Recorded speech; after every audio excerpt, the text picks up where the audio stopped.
Hello दोस्तों, स्वागत है आप सभी का स्टार्टअप स्टडी के यूट्यूब चैनल में।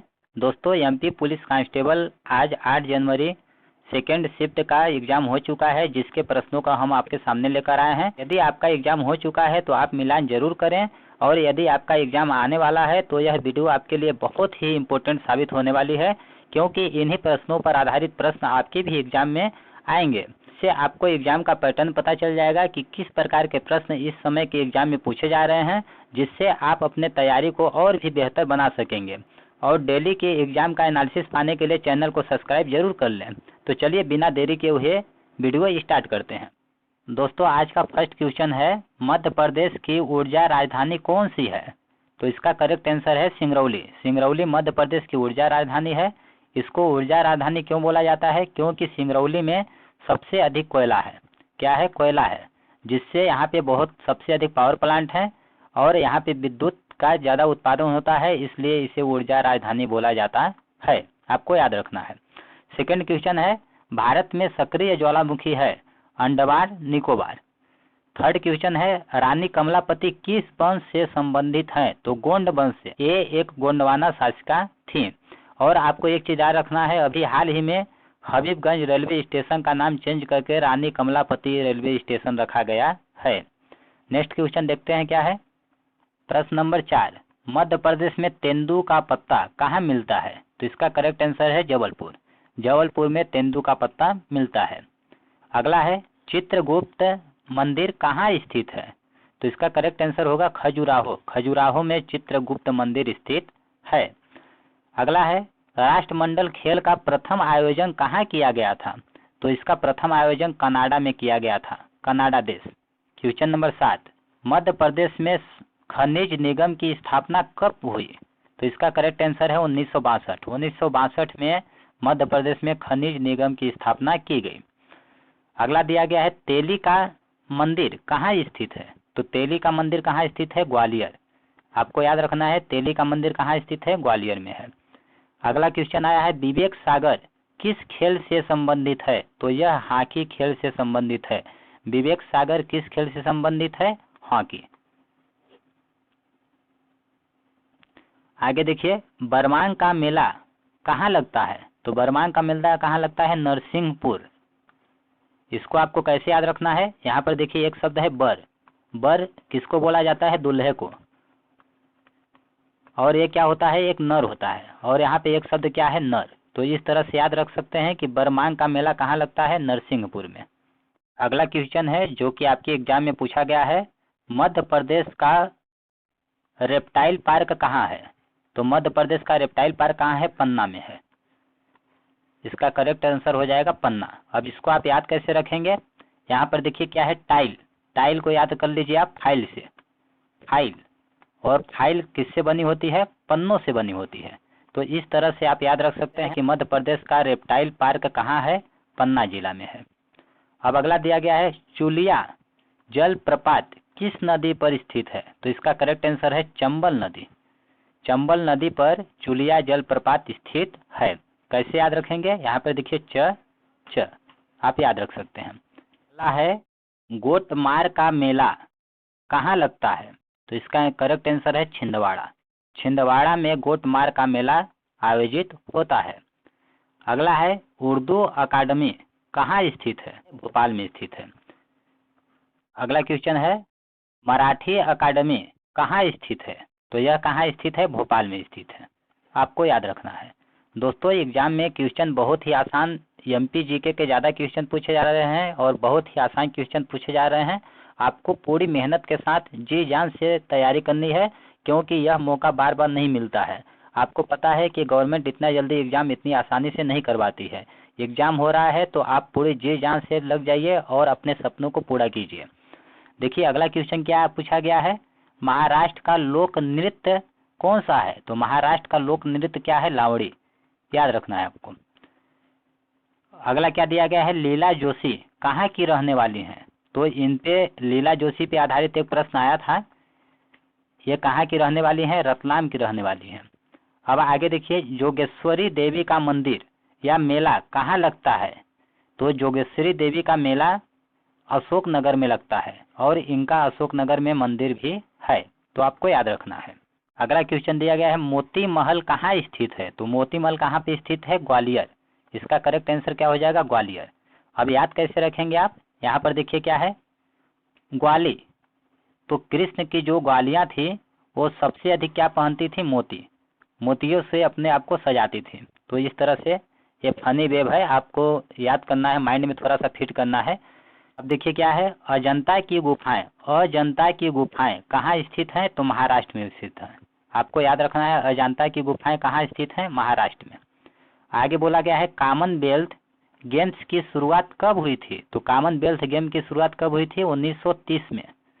1930 से कॉमनवेल्थ की शुरुआत की गई थी।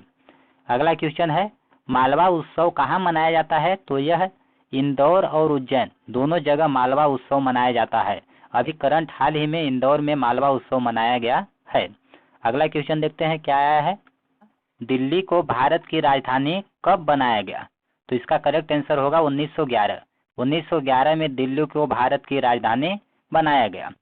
अगला क्वेश्चन है चंबल नदी की लंबाई कितनी है, तो चंबल नदी की लंबाई कितनी है, 1024 किलोमीटर। आपको याद रखना है चंबल नदी की लंबाई कितनी है, 1024 किलोमीटर। ये दोस्तों नदियों पर आधारित प्रश्न ज्यादा पूछे जा रहे हैं। अभी फर्स्ट शिफ्ट में ही पूछा गया था कि चंबल नदी का उद्गम स्थान क्या है, तो क्या है, जाना पाव पहाड़ी। इस तरह से भारत की जितनी भी नदियां हैं, नदियों के बारे में आपको पढ़ के जाना है, वहां से एक क्वेश्चन देखने को मिल रहा है। अब अगला देखिए क्या है, कान्हा किसली नेशनल पार्क कहाँ स्थित है, तो यह मंडला, मध्य प्रदेश के मंडला जिला में स्थित है। और आपको याद रखना है कि कान्हा किसली नेशनल पार्क जो है मध्य प्रदेश का प्रथम और सबसे बड़ा नेशनल पार्क है। अगला क्वेश्चन पूछा गया है शेर शाह सूरी और हुमायूं के बीच कौन सा युद्ध हुआ था, तो इनके बीच चौसा का युद्ध हुआ था।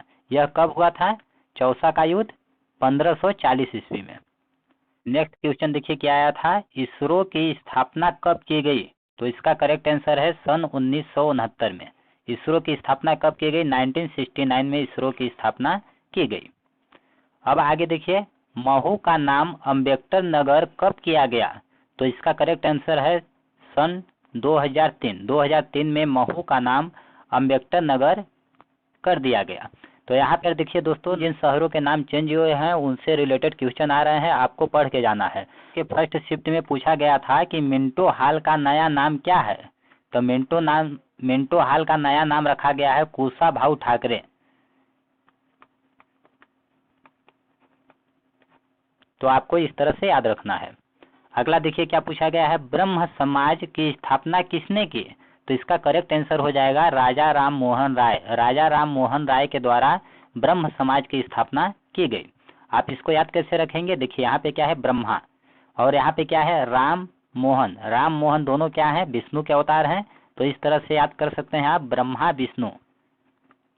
अगला क्वेश्चन आया था गंगा नदी की सबसे बड़ी सहायक नदी कौन सी है, तो इसका आंसर क्या होगा, यमुना। कैसे याद रखेंगे, देखिए गंगा यमुना सरस्वती पढ़ते हैं हम लोग ना, तो गंगा की सबसे बड़ी सहायक नदी क्या होगी, यमुना। एक देखिए दोस्तों ग्रीष्म ऋतु और शरद ऋतु पर आधारित एक प्रश्न आया था, यह हमें कंफर्म नहीं है, जब कंफर्म हो जाएगा तो टेलीग्राम पर हम आपको दे देंगे। तो देखिए ग्रीष्म ऋतु की फसल कौन कौन सी है, ग्रीष्म ऋतु को जायद की फसल भी कहा जाता है और ये गर्मी के मौसम में होती हैं, जैसे तरबूज, खरबूज, खीरा, ककड़ी, अन्य सब्जियां, चारे की भी फसल होती है। ये सभी फसलें जायद की फसल या ग्रीष्म ऋतु की फसल कहलाती हैं। अब देखिए शरद ऋतु की फसलें, शरद ऋतु की फसलें कौन कौन सी हैं, चावल की सीजन वाली, चावल, मक्का, ज्वार, बाजरा, तूर, अरहर, मूंग, कपास, जूट, मूंगफली, सोयाबीन, ये सभी शरद ऋतु की फसल कहलाती हैं। अगला क्वेश्चन क्या है, मौर्य काल का अंतिम सम्राट कौन था, तो मौर्य काल का अंतिम सम्राट कौन था, सतधवंत का पुत्र बृहद्रथ। मौर्य काल का अंतिम सम्राट कौन था, बृहद्रथ। आपको याद रखना है बृहद्रथ। अगला क्वेश्चन है भारत छोड़ो आंदोलन का शुरुआत कब हुआ, तो भारत छोड़ो आंदोलन का शुरुआत कब हुआ था, सन 1942 में। इसका करेक्ट आंसर हो जाएगा। अगला दिया गया है मध्य प्रदेश का घनत्व कितना है, तो मध्य प्रदेश का घनत्व कितना है दोस्तों, 236 व्यक्ति प्रति वर्ग किलोमीटर। कितना है? 236 व्यक्ति प्रति वर्ग किलोमीटर। अगला क्वेश्चन आया है जो सुमित्रा महाजन का संबंध है, तो सुमित्रा महाजन का संबंध कहाँ से है? इंदौर से है। अब देखिए अगला है मंदसौर किस भौगोलिक क्षेत्र में आता है? तो मंदसौर मालवा पठार भौगोलिक क्षेत्र में आता है। देखिए दोस्तों, साइंस के पूछे गए प्रश्न हम देख लेते हैं क्या क्या आए थे। तो एक प्रश्न साइंस से आया था, द्रव सोना किसे कहा जाता है? तो द्रव सोना किसको बोला जाता है? पेट्रोलियम। पेट्रोलियम को द्रव सोना बोला जाता है। आपको याद रखना है, पेट्रोलियम को काला सोना भी बोला जाता है, काला सोना। अगला देखिए साइंस से क्या क्वेश्चन आया था, विटामिन सी का वैज्ञानिक नाम क्या है? तो विटामिन सी का वैज्ञानिक नाम क्या है? एस्कॉर्बिक अम्ल। आज के प्रथम शिफ्ट में विटामिन डी का रासायनिक नाम पूछा गया था। तो इस तरह से विटामिन से रिलेटेड जितने भी क्वेश्चन हैं आप उनका रिवीजन कर लें। अब देखिए क्या अगला क्वेश्चन क्या दिया गया है, दाब का सूत्र। तो दाब का सूत्र P बराबर क्या होता है? F/A। P फॉर प्रेशर हो गया, F for force, A for area. तो इस तरह से दाब बराबर क्या हो जाएगा? दाब बराबर बल बटे क्षेत्रफल। तो आपको याद रखना है, बहुत ही आसान है। अगला क्वेश्चन देखिए, मस्तिष्क का वजन कितना होता है? तो मस्तिष्क का वजन कितना होता है? 1350 से 1400 ग्राम। आपको याद रखना है। अगला क्वेश्चन है, एड्स की जांच का क्या नाम है? तो एड्स की जांच का क्या नाम है? एलिसा। एड्स के लिए एलिसा परीक्षण किया जाता है, टेस्ट किया जाता है। अब देखिए एक्सरे की खोज किसने की? तो एक्सरे की खोज किसने की थी? विल्हेल्म रोंटगन नामक वैज्ञानिक ने एक्सरे की खोज की थी। अब अगला क्वेश्चन आया है, रेडियो सक्रियता की खोज किसने की? तो हेनरी बेक्वेरेल ने रेडियो सक्रियता की खोज की थी। आपको याद रखना है। तो खोज से रिलेटेड जितने भी क्वेश्चन हैं आपको पढ़ के जाना है एग्जाम में। खोज से रिलेटेड क्वेश्चन काफी इंपॉर्टेंट है, हर बार परीक्षा में पूछे जाते हैं। भविष्य की धातु किसे कहते हैं? तो भविष्य की धातु किसे कहते हैं? टाइटेनियम। इसका करेक्ट आंसर क्या हो जाएगा? टाइटेनियम। आप याद कैसे रखेंगे? यहाँ पर देखिए भविष्य की धातु, तो भविष्य में कौन रहेगा? टाइटेनियम। एक शब्द यहाँ पे है टाइट, मतलब ये बूढ़ा नहीं होगा, ये टाइट हमेशा रहेगा भविष्य में।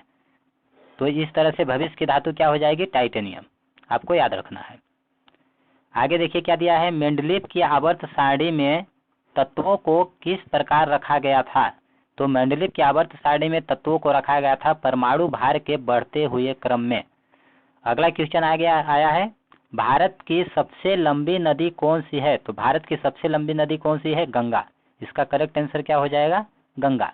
और गंगा भारत की सबसे पवित्र नदी है।